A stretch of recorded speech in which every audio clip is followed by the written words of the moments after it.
මම මහේන්ද්‍ර ප්‍රසාද් අබේවර්ධන මම සහභාගී වුණේ මාතර දෙනියාය ප්‍රදේශයේ ඉඳලා. මගේ අරමුණ වුණේ මම පවත්වාගෙන යන වෙළඳසැලට එන පාරිභෝගික සඳහා උපදේශ සේවා විශේෂයෙන් අපි සපයනවා. විශේෂයෙන් දැනට දෙනියාය ප්‍රදේශයේ කුරුඳු සම්බන්ධයෙන් පාරිභෝගික රුචිකත්වයක් දක්වනවා. ඔවුන්ට කුරුඳු සම්බන්ධයෙන් කිසිම දැනුමක් නැහැ කියලා මට තේරෙනවා.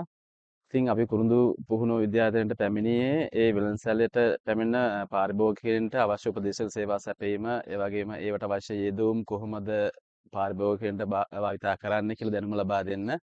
අතරම මේ පිළිබඳ දැනගෙන දින 3ක් වගේ ඇතුළත අපිට පුහුණුවීමකට සහභාගී වෙන්න අවස්ථාව ලැබුණා. ඉතින් මේ දින 3ක පුහුණුවේ අද අවසාන දිනය. අපි විශේෂයෙන් කියන්න ඕනේ විශාල දැනුමක් මේ සම්බන්ධයෙන් ලබා ගත්තා. ඇත්තටම මෙම දැනුම හොඳටම ප්‍රමාණවත් කියලා හිතන මට දවස් 3 දැනුමත් මගේ අවශ්‍යතාවයට.